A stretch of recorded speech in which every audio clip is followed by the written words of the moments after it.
자, 오늘은 누가복음 7장 36절부터 시작합시다. 지난주에 이어서 누가복음 7장 36절부터입니다. 근데 이제 오늘만 여러분들 3시간만 공부하면 추석 때까지는 쉬고 추석 지나고 봅니다. 9월 13일인가 그렇던데 그때까지 여러분들 건강히 잘 쉬시고 그동안 한 거 여러분들 복습 많이 하시고 그러고 오시기 바랍니다.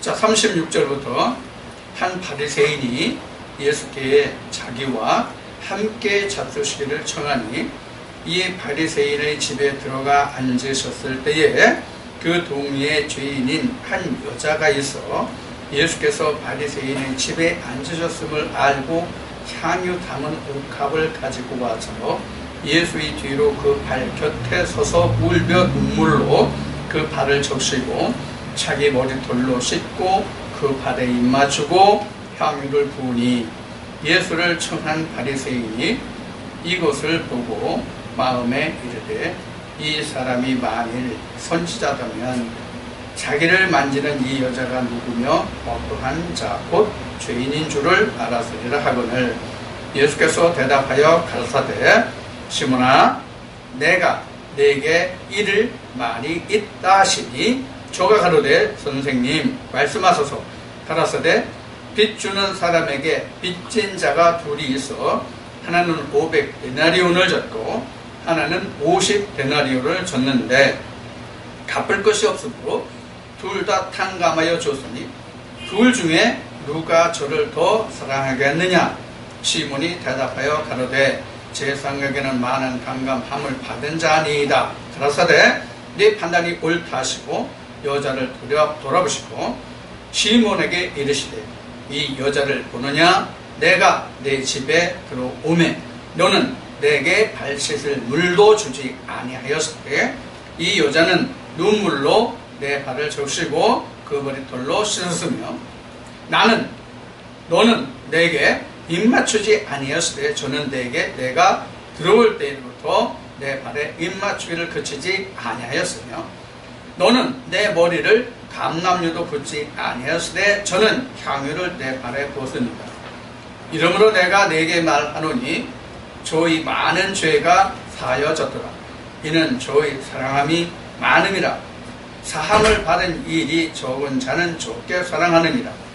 이에 여자에게 이르시되 내 죄 사함을 얻었느니라 하시니 함께 앉은 자들이 속으로 말하여 이르되 속으로 말하되 이가 누구이기에 죄도 사하는가 하더라. 예수께서 여자에게 이르시되 내 믿음이 너를 구원하였으니 평안히 가라 하시니라. 자, 이렇게 해서 이제 7장 말씀이 맞춰지네요. 자, 지금 예수님이 계신 곳이 지금 어디예요? 예수님 현재 계신 장소가? 예수님 현재 계신 장소가 어디예요? 바리새인의 집이죠. 예. 바리새인의 집에 들어가 앉으셨을 때에 일어난 일이에요. 예수님이 바리새인의 집에 갔다는 기록이 아마 여기뿐이 없는 거로 알아요. 세리 집에 간 거는 그 마태의 세리 집에 갔었고요. 바리새인의 집에 간 건 지금 바리새인 누구라 하는 말은 나와 있지 않지만 여기 바리새인의 집에 가 앉았을 때에 여기 말씀에는 죄가 많은 여인이라고 했어요. 죄인 한 여자가 있어 예수께 바리새인의 집에 앉았을 때 알고 향유를 담은 옥합을 갖다. 자, 그럼 이 옥합의 향유를 가지고 예수님의 발에 붓고 머리에 붓고 또 발에 입 맞추고 이렇게 함으로써 죄 사함을 받았다 이렇게 얘기해요. 자, 이 여자가 행한 일이 뭐예요? 예수를 세례한 거죠. 이 여자가 행한 일이 표면적으로 보면 예수를 세례한 것이죠. 그리고 그 내면을 보면 뭐냐면 예수를 사랑한 거예요. 예수를 섬긴 거예요. 그러니까 예수를 사랑하고 섬김이 곧 죄사함이에요. 여기 예수님이 죄사함을 받았느니라 이렇게 말씀하시는 그 앉은 좌중에 있는 사람들이 저가 누가 내 죄도 사하여 주는가 이렇게 말하고 있지만 이 성경은 그렇게 증거하고 있지만 예수님이 누차 그 복음서에서 이런 말씀을 하시죠. 내가 죄 사하여 주는 권세가 있음을 너희가 아니라 이런 말씀을 하시잖아요. 자, 그래서 우리가 성경에 보면은 이게 이제 중요한 부분이 되겠지만은 성경에 보면은 예수님이 말씀하신 지금 인용한 말씀을 여러분들에게 말씀을 드렸듯이 하나님이 우리의 죄를 사하여 주시는 것이 아니라 예수 그리스도가 우리의 죄를 사하여 준다는 사실을 우리가 명백히 알아야 됩니다. 이 말씀을 좀 깊이 들어가면 다른 의미가 또 있죠. 이것은 공개적으로 여기서 말하지 않겠습니다. 여하튼 우리가 하나님이 우리의 죄를 사해 주시는 것이 아니라 예수 그리스도께서 우리의 죄를 사해 주신다. 이렇게 알고 계시면 됩니다. 그런데 바리새인들은 말할 때에 하나님 외에는 죄를 사해 줄 수가 없는데 내가 무엇이가 내 죄를 사해 주냐 이런 식으로 말했거든요. 예수님에 대하여서 바리새인들은. 그러나 하나님은 죄를 절대로 사해 줄 수가 없어요.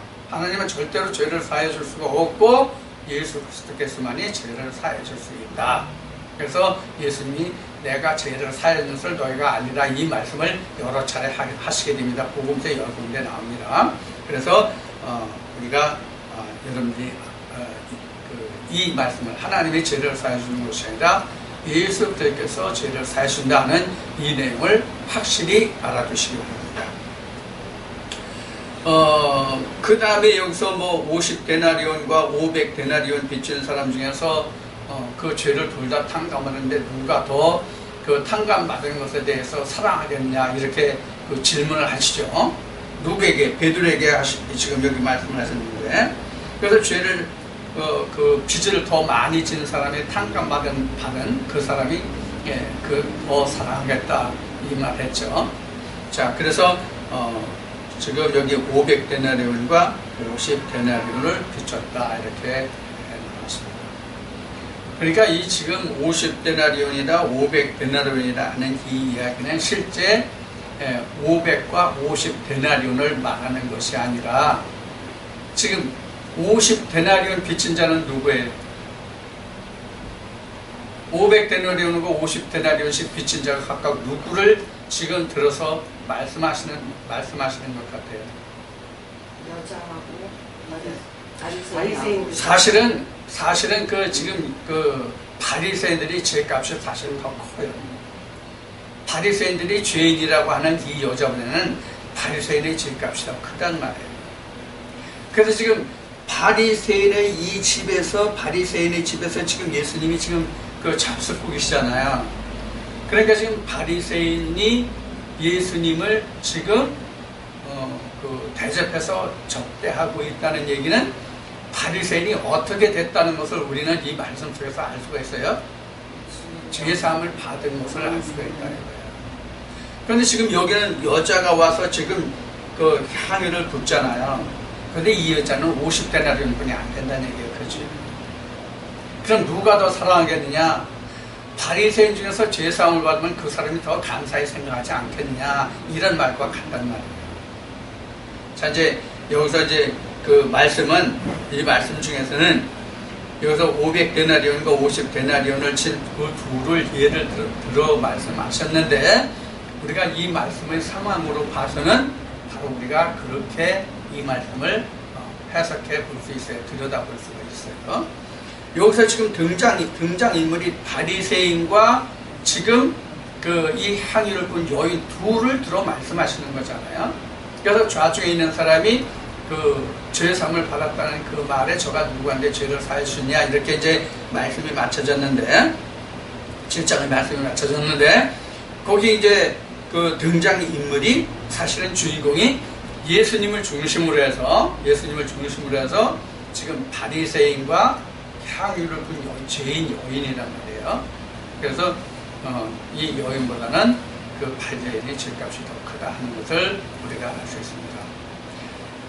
그러면 지금 바리새인의 죄가 이 향유를 본 여인의 죄보다 더 크다는 것은 누가 봤을 때 그런 거예요?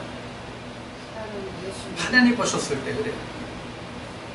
세상 사람이 보기에는 향유를 부은 여자가 더 많은 죄를 졌고 바리새인은 죄가 없죠. 사실은 거의 죄가 없죠. 자기네들은 옳다함을 받은 자라고 생각하니까 죄가 사실은 없죠. 그렇게 생각해 볼 수 있지만 하나님의 편에 봐서는 바리새인의 죄가 더 크다는 거예요. 언제나 모든 기준은 성경에 있어요. 사람에게 있지 아니하고 세상에 있지 아니하고 오로지 성경에 그 기준이 있다. 성경에 그 기준이 있다 함은 바로 하나님께 그 기준이 있다. 그런 이야기입니다. 우리는 이 관계를 잘 좀 명확하게 우리가 해둘 필요가 있습니다. 오늘날도 그래서 어떤 그 목자가 어떤 목회자가 바리새인이라면 그 사람은 하나님께 죄가 상당히 큰 거예요. 그것을 꼭 명심해 두시기 바랍니다. 그 다음 8장으로 넘어갑니다. 이후에 예수께서 각 성과 초원에 두루 다니시며 하나님의 나라를 반포하시며 그 복음을 전하실 때 12 제자가 함께하였고 또한 악귀를 쫓아내심과 병 고침을 받은 어떤 여자들 곧 7 귀신이 나간 자 막달라인이라 하는 마리아와 또 헤롯의 청지기 구사의 아내 요한나와 또 수산나와 다른 여러 여자가 함께하여 자기들의 소유로 교회를 섬기더라. 그러니까 예수님께 은혜를 입고 병 고침을 받은 지금 여기에 열거한 여러 여자들이 자기들의 것으로 예수를 공개했다, 섬겼다. 이제 그 내용이 지금 3절까지 8장 1절부터 3절까지 기록되어 있습니다. 이때는 이렇게 예수님에 대해서 자기 병들을 고침을 받고 나음을 받은 사람들이 그 예수님을 쫓아서 예수님을 섬겼던 그런 무리들이 많이 있음을 우리가 보는데 그 중에서 가장 대표적인 인물이 그 마리아들이 있잖아요. 이제 여기도 이제 막달라 마리아가 있고, 그 다음에 구사의 아내 요한나와 그런 그 이름들이 여기 요한나, 수산나라는 이름이 있습니다. 그래서 오늘날도 아마 여자들이 어느 목사가 유명하다, 이름이 있다 하면 그 목사를 그렇게 잘 섬기고 따르는 것 같아요. 그래서 이번에 구원파에서도 그 많은 여자들이 무슨 엄마 해가지고 그 수발된 여인들이 바로 예수님을 그 수발된 여인들과 같은 그런 그 심정이었다고 우리가 이해는 할 수 있어요. 그런데 지금 예수님이 아니라서 문제죠. 자기를 구원시켜준 자가 아니기 때문에 그게 문제죠. 자기를 구원시켜준 자였다면 그 자기의 모든 것을 다 쏟아내서 섬기고 공개하면 그것이 뭐 과히 잘못된 것이 아니죠. 그러나 구원도 없이 아무런 것도 없이 그냥 맹목적으로 한 결과뿐이 안 되잖아요. 그러니까 얼마나 억울하고 분하겠어요. 자, 4절부터 각 동리 사람들이 예수께로 나와 큰 무리를 이루니 예수께서 비유로 말씀하시되 씨를 뿌리는 자가 그 씨를 뿌리러 나가서 뿌릴 때 도로는 길가에 떨어짐에 밟히며 공중의 새들이 먹어버렸고 도로는 바위 위에 떨어짐에 났다가 습기가 없으므로 말랐고 도로는 가시떨기 속에 떨어짐에 가시가 함께 자라서 기운을 막았고 도로는 좋은 땅에 떨어짐에 나서 100배 결실을 베었느니라. 이 말씀을 하시고 외치시되 들을 귀 있는 자는 들을지어다. 이렇게 이 말씀은 그 마태복음 13장에 가장 정확하게 자세하게 잘 나와 있습니다. 공관복음서 중에서는 마태복음 13장에 그 10분의 자유, 그 천국의 비유, 우리가 신학적으로는 이제 마태복음 13장을 천국장이다 이렇게 얘기했는데 천국장 아니고 천국장, 천국장의 그 말씀이라고 마태복음 13장을 그렇게 말하는데 거기에는 이제 천국에 대해서 여러 가지 비유의 말씀이 많이 나와 있기 때문에 마태복음 13장의 말씀을 천국에 관한 장이다. 그래서 천국장이다. 이렇게 말을 하고 있죠. 자, 그래서 지금 예수님이 씨 뿌리는 자의 비유를 말씀하고 계신데 이는 마태복음 13장에서 했기 때문에 그냥 넘어가겠습니다. 그 다음 9절부터 제자들이 이 비유의 뜻을 물으니 가족대 하나님의 나라의 비밀을 아는 것이 너에게는 허락되었으나 다른 사람에게는 비유로 하나니 이는 저희로 보아도 보지 못하고 들어도 깨닫지 못하게 하려 함이니라.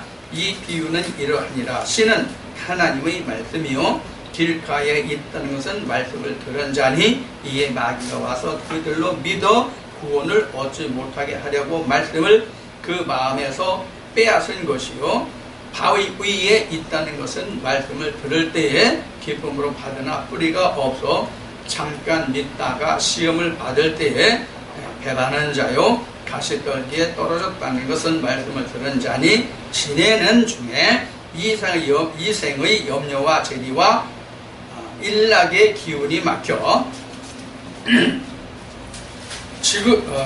즉 막혀 온전히 결실치 못하는 자여 좋은 땅에 있다는 것은 착하고 좋은 마음으로 말씀을 듣고 지켜 인내로 결실하는 자니라. 지금 여기에서는 예수님이 비유로 말씀하신 것을 제자들과 함께 했을 때 제자들이 물음에 그 비유를 풀어주신 내용이죠. 이 말씀도 마태복음 13장에 설명하고 있는 말씀에 비하면 상당히 축약된 말씀입니다. 마태복음 13장에는 밭의 종류가 아주 자세히 나와 있고 여기는 백배의 결실이라는 말이 지금 8절에 기록되어 있는데 마태복음에는 보면은 100배, 60배, 30배라는 말씀이 들어있죠. 여기는 100배만 나와 있는데 근데 우리는 이 100배, 60배, 30배를 어떤 수확의 크기의 양으로 말하는 경우가 많거든요. 그래서 수확의 크기의 양으로 말하는데 이것은 틀린 비유입니다. 한때, 두때, 세때에 필요한 그러한 열매를 맺는다의 뜻입니다. 그래서 우리는 누구든지 3일길을 가는데 3일길을 다 간 사람에게는 100배의 결실이요 3일길을 다 간 사람은 2일길을 가는 사람은 60이요 이제 시작하는 사람은 30이요 그런 의미와 같습니다. 그래서 꼭 이것이 어떤 결실의 양을 말하는 것이 아니라 바로 하나님의 때를 얼마만큼 갖느냐 하는 것의 표현이 바로 100배, 60배, 30배의 말입니다. 이 말도 여러분들이 꼭 알아두시길 바랍니다. 그래서 이제 제가 여러분들한테 또 이 말씀 중에서 자주 소개하는 말씀이 바로 뭐냐면 마태복음 13장에는 하나님의 말씀이 씨다 하는 말이 없고 마태복음 13장에서는 씨를 뿌리는 자는 하나님의 아들들이요 이렇게 나왔어요. 마태복음에는 씨를 뿌리는 자는 하나님의 아들들이요 이렇게 나왔어요. 그리고 가라지를 뿌리는 자는 원수요 이렇게 나왔어요. 근데 여기에서는 그냥 씨는 하나님의 말씀이요.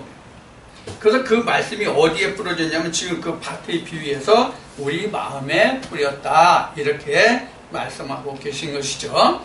그래서 이 씨 뿌리는 자의 비유에서도 고린도전서 3장 9절의 말씀에 우리 마음이 밭이다. 또 고전 3장 16절 같은 고린도전서 3장의 9절에 이어서 16절에는 우리 마음이 그래서 하나님의 성전 삼고 계시다 이렇게 기록하고 있죠.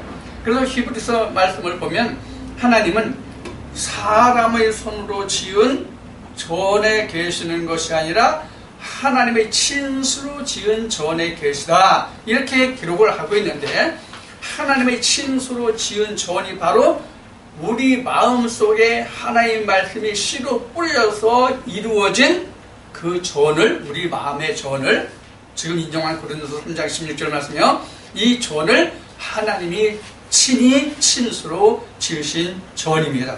그래서 하나님은 세상의 창조에 속한 세상의 사람의 손으로 지은 그런 전에 계시지 아니하고 하나님 친수로 지은 전에 계시다 이 말씀을 여러분들 꼭 명심해 두시기 바랍니다. 그러면 하나님이 오늘날 우리에게 말하면 어디에 있다는 거예요? 우리 마음에 있다는 것이거든요. 이 말씀을 꼭 기억해 주시기 바랍니다. 그래서 우리가 교회를 중요하게 여길 것이 아니라 사람의 손으로 지은 큰 건물, 좋은 건물 이런 것을 중요할 것이 아니라 하나님의 말씀으로 지음 받은 자들의 그 무리를 우리가 귀하게 여기고 그들이 모이는 그 무리를 하나님의 교회로 중히 여겨야 옳은 거예요.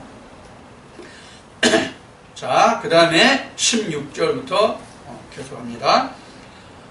누구든지 등불을 켜서 그릇으로 덮거나 평상 아래 두지 아니하고 등경 위에 두나니 이는 들어가는 자들로 그 빛을 보게 하려 함이라. 숨은 것이 장차 드러나지 아니할 것이 없고 감추인 것이 장차 알려지고 나타나지 아니할 것이 없느니라. 그러므로 너희가 어떻게 듣는가 스스로 삼가라. 누구든지 있는 자는 받겠고 없는 자는 그 있는 줄로 아는 것까지 빼앗게 되라 하시니라.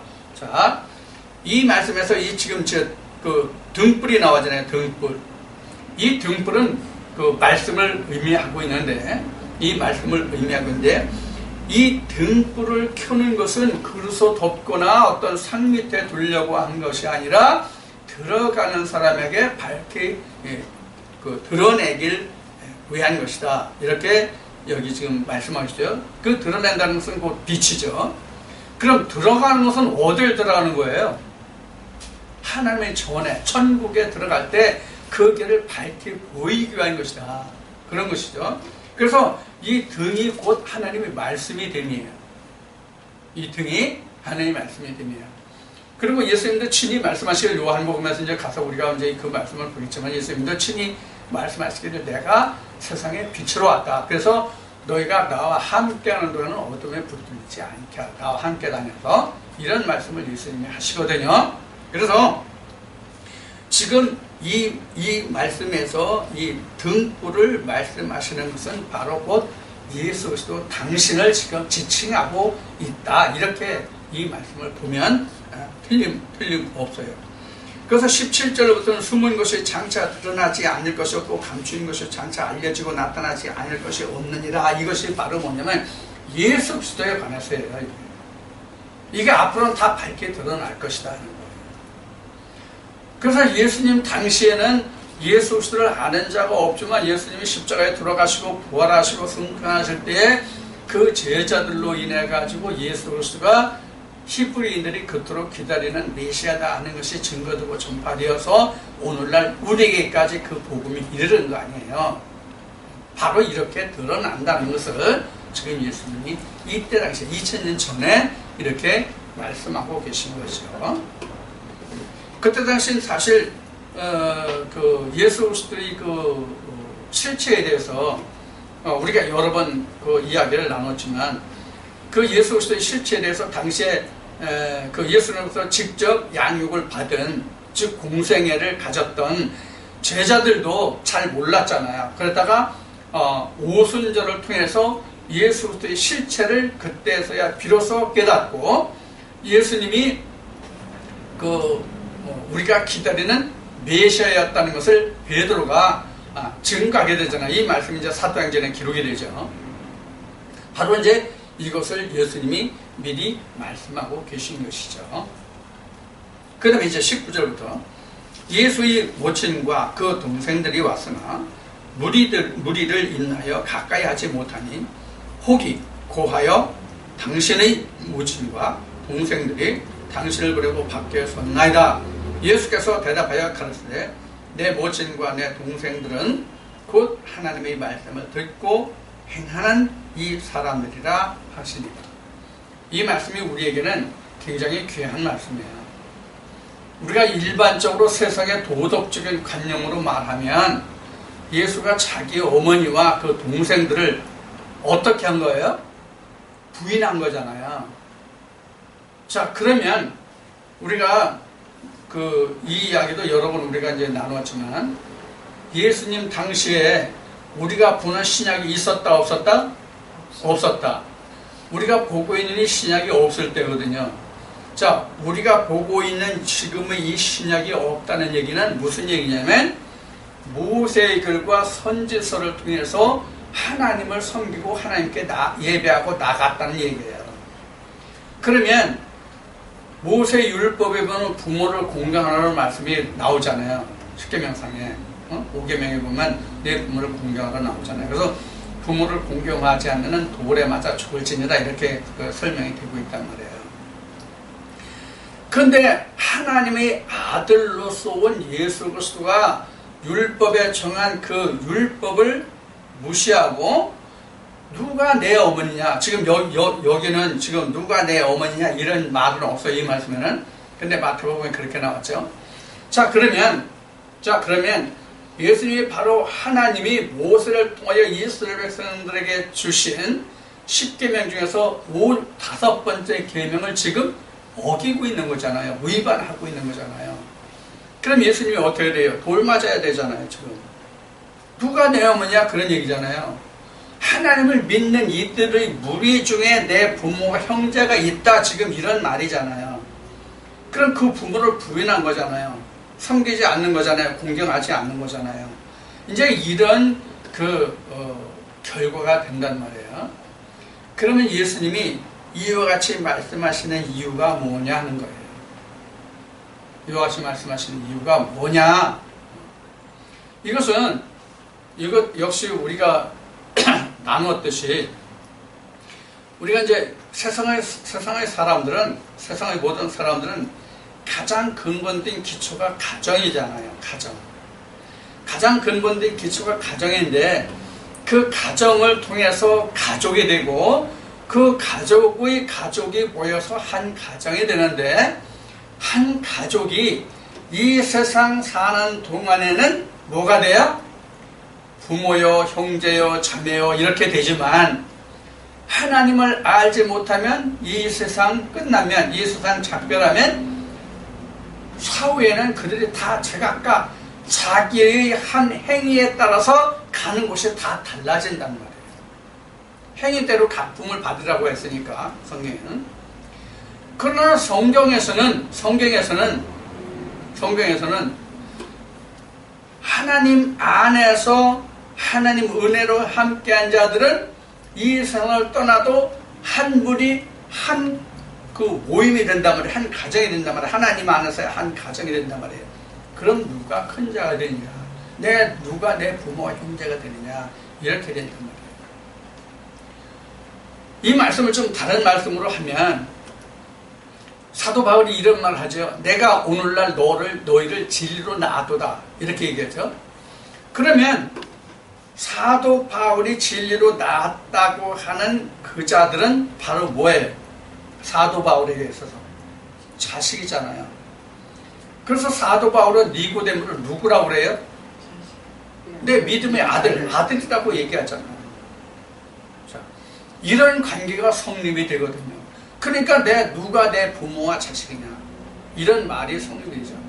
그래서 예수님이 이런 말씀도 하시죠. 너희가 땅에 있는 자를 아버지라고, 부모라고 하지 말라, 아버지라고 부르지 말라, 이 말씀도 하시죠. 그래서 우리가 지금 예수님이 여기에 말씀하신 누가 내 부모여 형제냐, 내 모친이냐, 이 말을 우리가 세상적으로 들으면 기이한 말이지만은 우리가 이것을 진리 안에서 우리가 이 말씀을 생각한다면 어느 것이 더 크냐 하는 것을 우리가 들을 수 있어요. 이 말씀에서.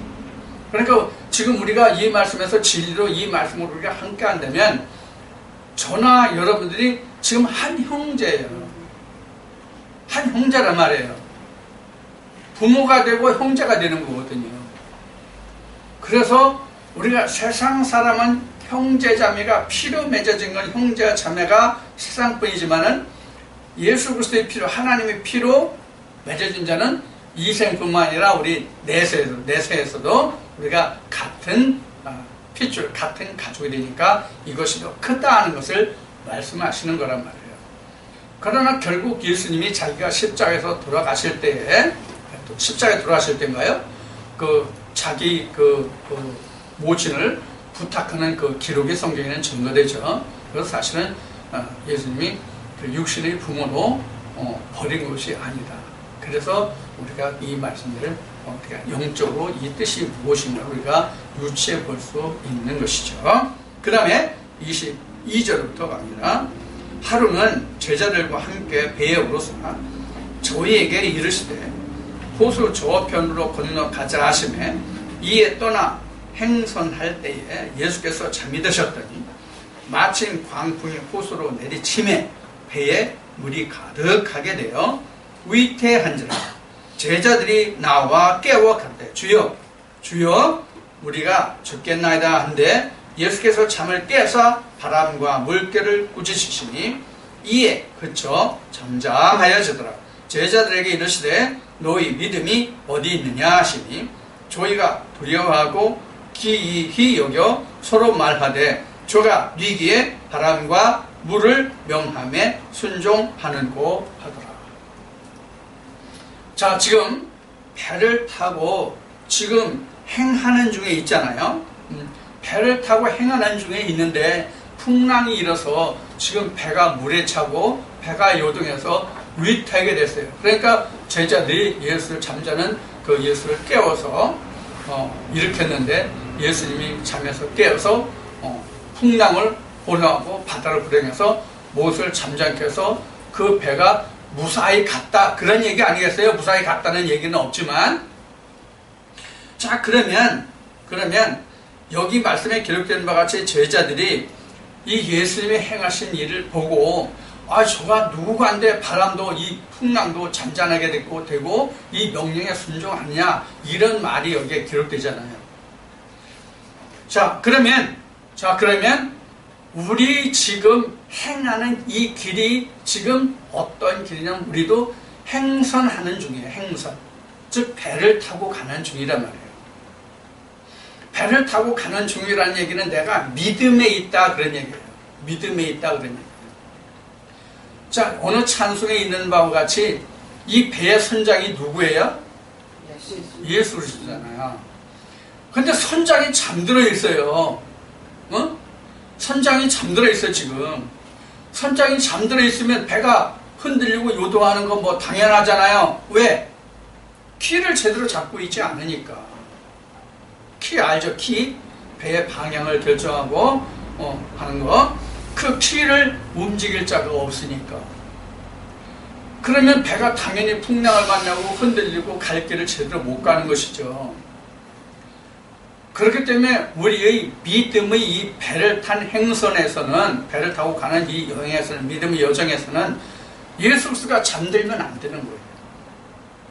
그래서 우리로 말하면 깨어있어라, 근신하라, 쉬지 말고 기도하라 이 말씀이 바로 예수 그리스도가 주무시지 않게 하는 거예요.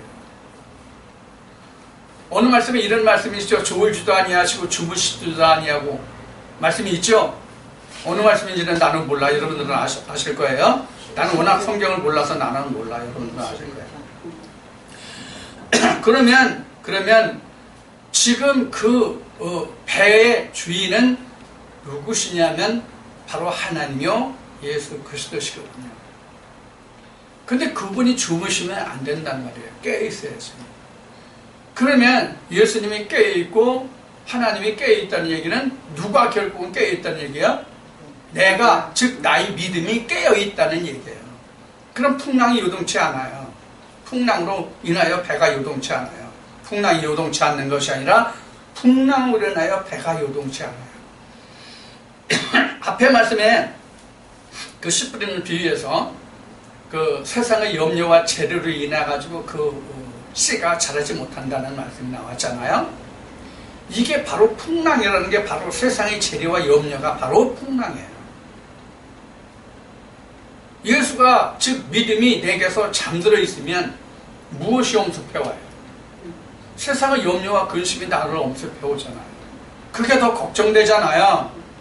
그럼 내 배는 요동하고 흔들리는 거예요. 물이 차는 거예요.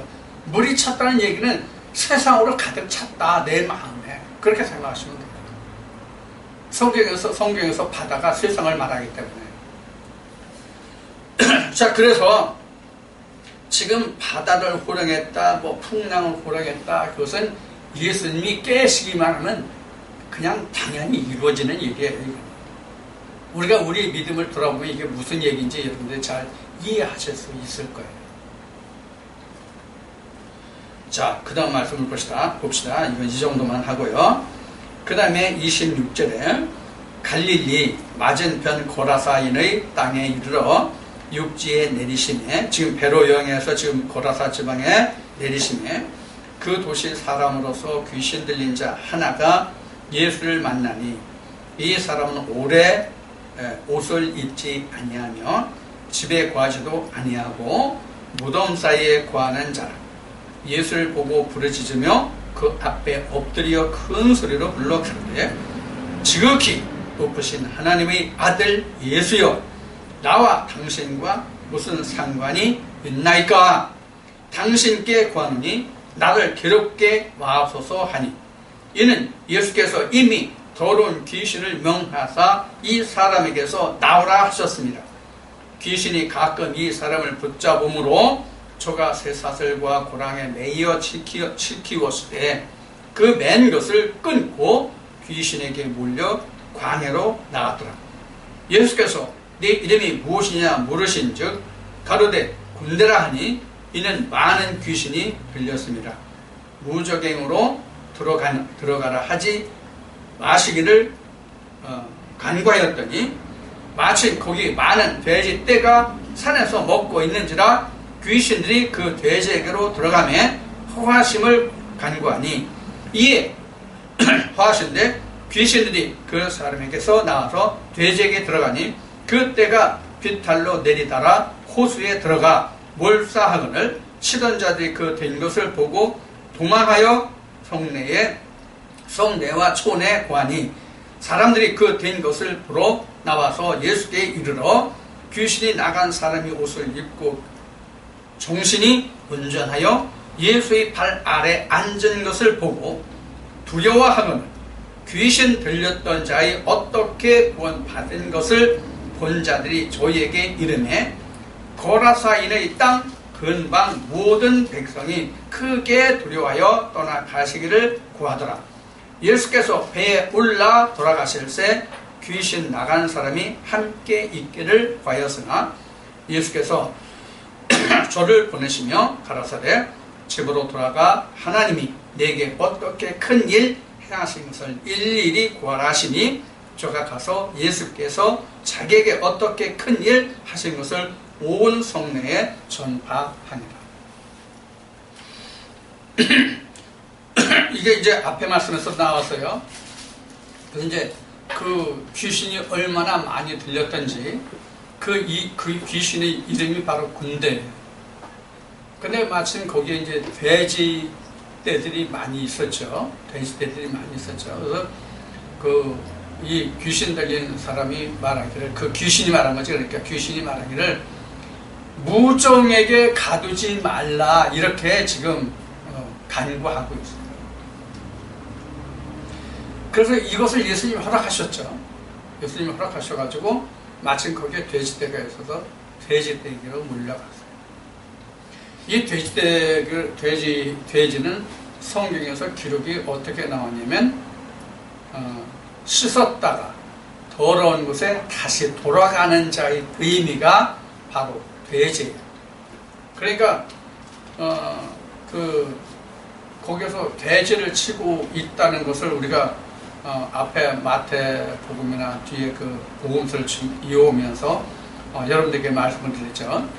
어느 말씀을 들어서 이 말씀이 맞지 않는다고 여러분들에게 말씀을 드렸죠. 어느 말씀을 예를 들어서 이때 돼지 키우는 게 맞지 않는다, 이렇게 말씀을 드렸죠. 돼지는 부정한 돼지가 그 레위기 말씀에 보면은 정결규례라는 말씀이 있는데, 정결규례가 있는데, 즉 부정한 음식과 정한 음식을 말할 때 이 돼지는 부정한 음식이거든요.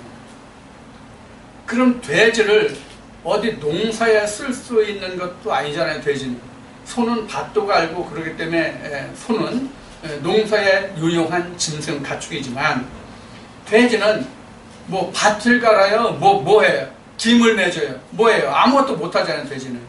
그래서 돼지는 이제 우리나라 속담에는 돼지는 욕심의 상징이지만은 성경에서는 이 돼지가 더러운 곳에 다시 돌아가는 그런 자가 바로 돼지란 말이에요. 그러니까 그런 그 더러운 자에게 들어갔다 이렇게 봐야 된단 말이에요. 돼지가 식용으로뿐이 쓸 수가 없는데 여기서 돼지를 키우는 자가 있었다 하는 것은 옳지 않단 말이에요. 돼지를 왜 키우겠어요? 먹지도 못하는데. 식용 위에는 돼지가 유용한 것이 없잖아요. 근데 돼지를 왜 키우겠어요? 그래서 돼지를 키웠다 하는 것은 그 무리에게 갔다는 것은 무엇을 말하냐면 더러운 자들에게 그 각각의 귀신이, 예를 들어서 뭐 100명의 귀신이 들어있으면 그 100개의 귀신이 들어있으면 그 100개가 100마리 돼지에게 그 욕심장이 더러운 자들에게 들어갔다 이렇게 볼 수 있어요. 여기서 어디에 빠져 죽었어요? 나의 어디에 빠져 죽었어요? 응? 강에 빠져 죽었어요? 네. 여기는 호수로 이렇게 물에 빠져 죽었다는 얘기는 세상으로 들어갔다는 얘기로 보시면 돼요. 세상으로 들어갔다. 자, 그리고 이 말씀에서 우리가 또 한 가지 더 생각할 수 있는 것은 바로 무엇이냐면 무저갱이에요. 무저갱.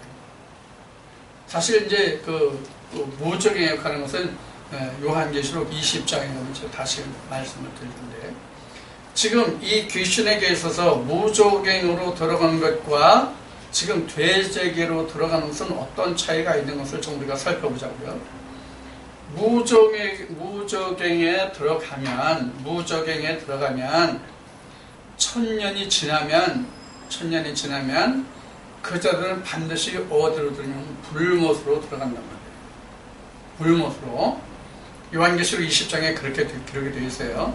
그래서 그들은 천년이 차면 무저갱에 들어간 자들은 천년이 차면 반드시 그들이 풀려서 심판을 받아서 불 속에 지옥불에 던져진단 말이에요.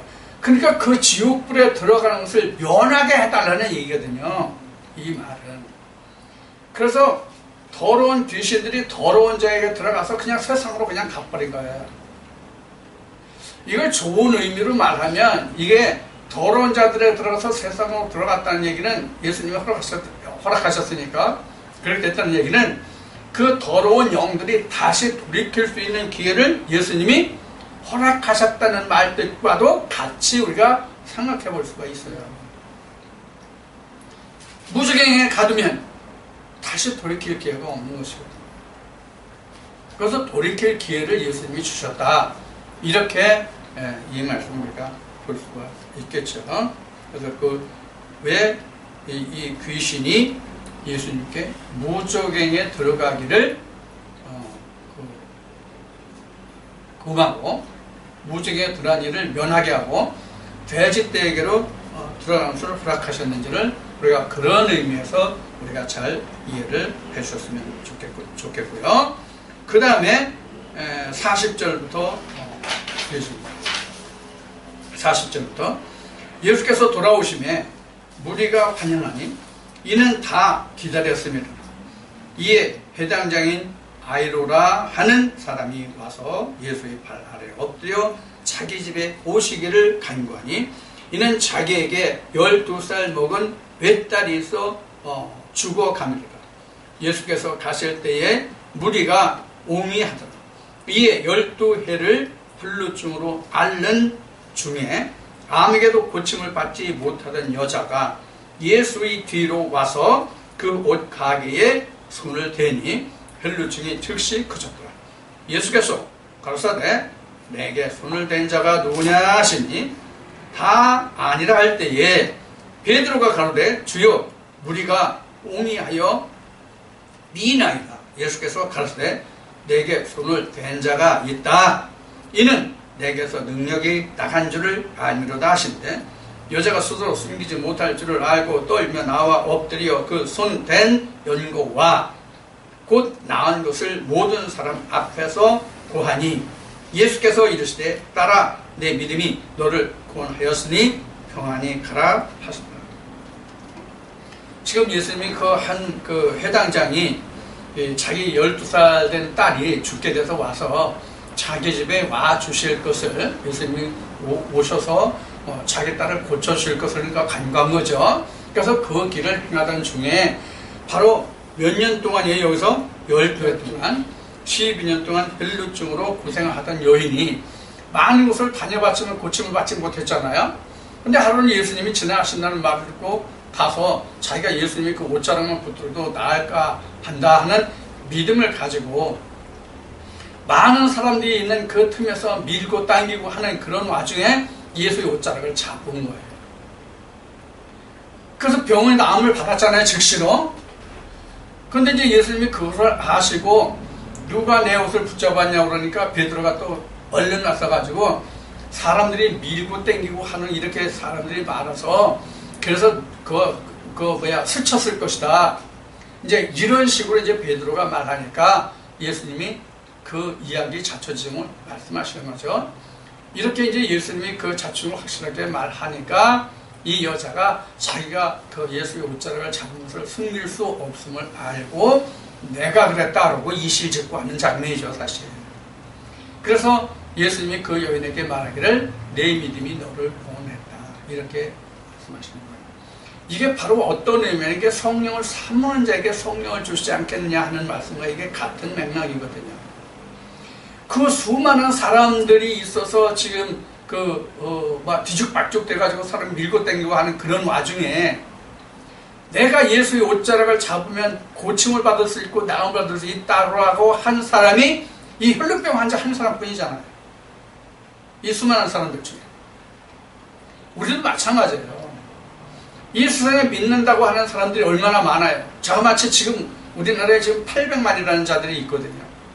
이 800만이라 하는 자들이 지금 예수를 자기는 온전히 믿고 있고 알고 있고 그 옷자락이라 그 안에 있다고 생각한단 말이에요.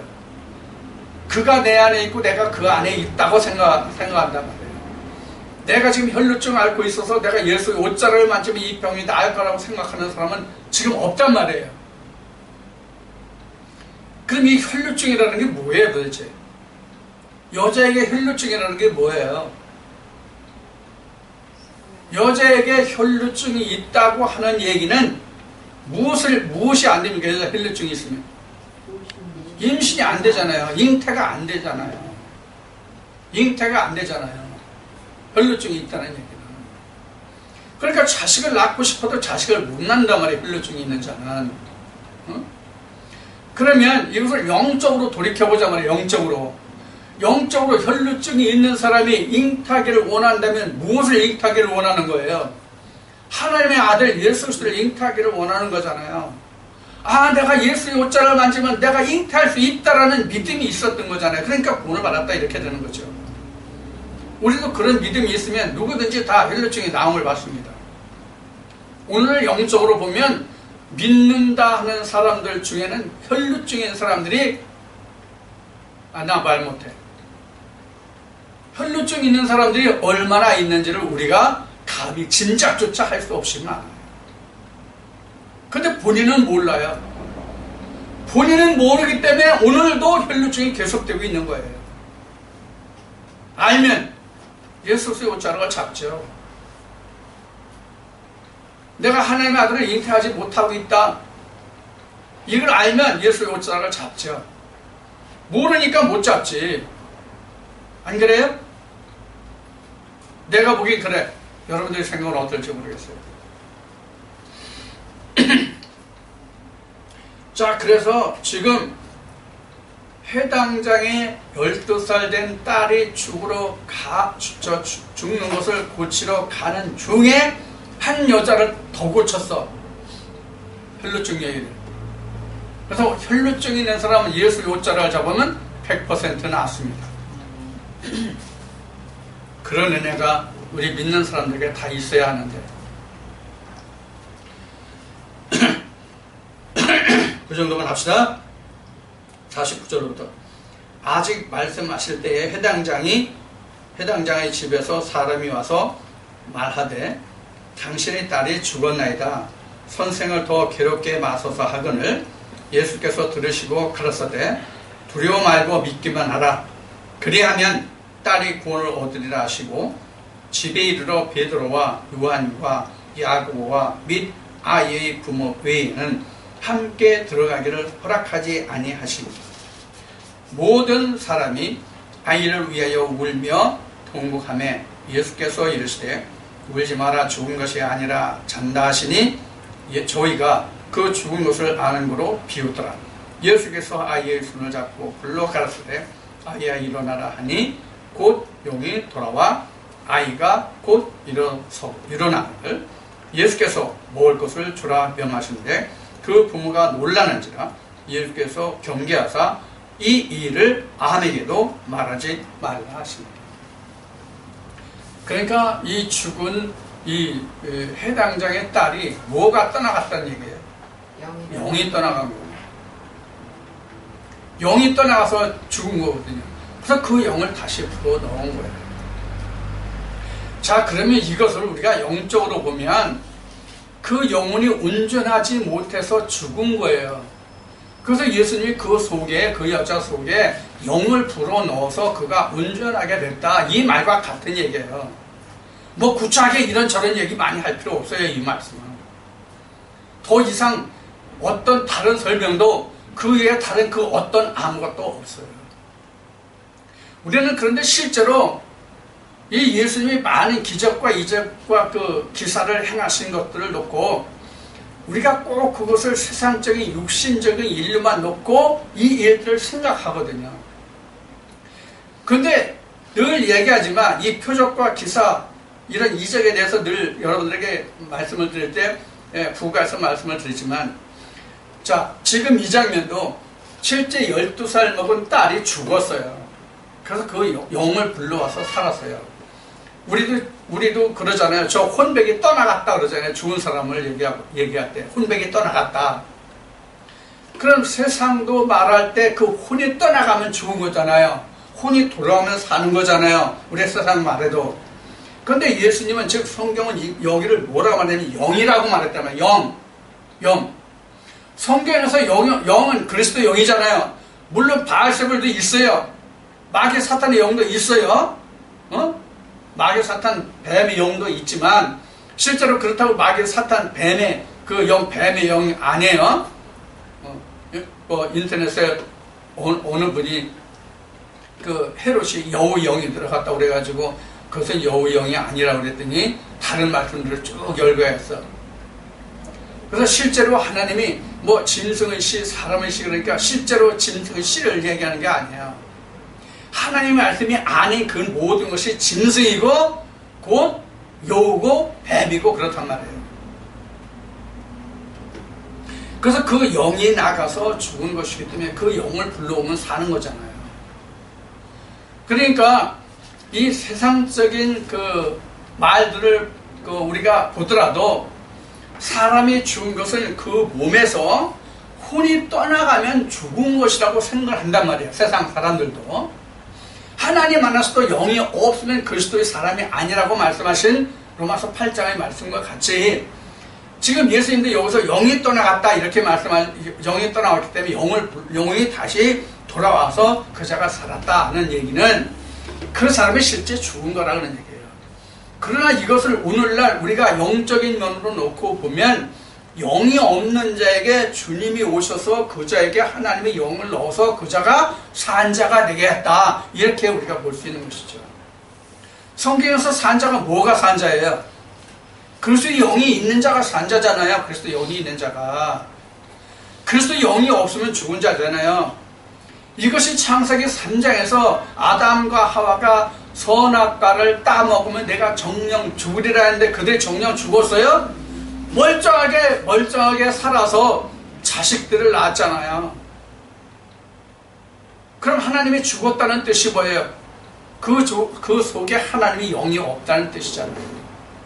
자, 이 말씀과 같이 여기서 예수님이 죽은 그 아이를 살렸다는 것도 이때 당시에는 죽은 자를 실제로 예수님이 살리셨겠지만은 앞에 우리가 이제 마태복음, 마가복음에 보면은 우리가 본 말씀 중에서 죽은 지 4일 돼서 냄새나는 나사로도 예수님이 나사로야 나오라 해서 살리셨잖아요. 자, 그러면 우리가 지금 이 말씀을 볼 때 죽은 자가 살았다고 하는 것은 예수님이 지금 이 아이에게도 지금 죽지 않고 뭐 한다고 그러세요? 죽지 않았다고 그러면 죽은 것이 아니라 뭐라고 그러세요? 잔다 했어요. 그리고 나사로도 마리아와 마르다의 오라비 나사로도 죽어서 4일이나 됐는데 예수님은 그가 죽은 것이 아니라 뭐라고 그랬어요? 잔다고 그랬어요. 그래서 사람들이 비웃었더라 이렇게 그 성경에 기록하고 있잖아요. 여기에서도 지금 이 여자가 12살 먹은 아이가 죽었는데 예수님이 말씀하시기는 죽지 않았다 잔다 그러니까 여기서 뭐라요? 비웃다라고 여기도 기록하고 있어요. 자, 그럼 예수님이 그 죽은 것을 몰라서 그랬었을까요? 몰라서 그가 잔다고 그랬었을까요? 영혼이 들어가면 산다는 것을 그들에게 보여주신 거예요. 그래서 죽은 나사로가 사해져서 썩어서 냄새 날 때에도 예수님이 하나님께 기도하기를 뭐라고 기도했습니까? 그 죽은 나사로를 인하여서가 아니라 여기 이 모여있는 이 무리들을 위하여 나사로를 살려주기를 하나님께 기도하잖아요. 그러니까 예수님이 그 나사로를 살리거나 지금 여기서 이 죽은 여자 12살짜리 여자가 죽은 것을 살리시는 거나 예수님이 하시는 일의 주 목적은 그 죽은 자를 살려내는 데 주안점이 있는 것이 아니라 이를 보고 거기에 함께 했던 무리들도 믿어서 생명에 이르기를 원하는 거예요. 그렇기 때문에 거기 지금 진짜 하나님의 은혜를 주님의 말씀을 하나님의 은혜를 입어서 살아날 자는 지금 그 나사로와 이 죽은 12살짜리 여자이겠지만 이로 인해 가지고 진짜 잠자는 영혼들이 여기 지금 무리들이잖아요. 이 영혼들이 깨어날 수 있는 믿음에 들어갈 수 있는 하나님의 구원에 들어갈 수 있는 일이 일어날 수 있잖아요. 바로 이것을 위해서 예수님은 잔다 이렇게 말씀하셨을지도 몰라요.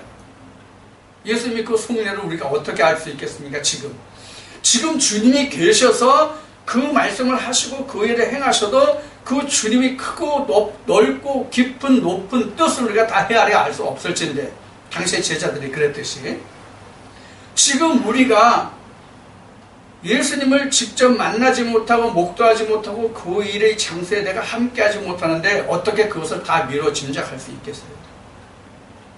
다만 유추해 볼 뿐이죠. 그런 면으로 본다면 지금 예수님이 행하신 이 일들은 죽은 자를 살리신 이 일들은 죽은 자도 목적이 있지만 함께 하는 자들에게 더 뜻이 있고 목적이 있다는 것을 우리가 이 말씀에는 기록되어 있지 않지만 거짓한다. 마리아와 마리아의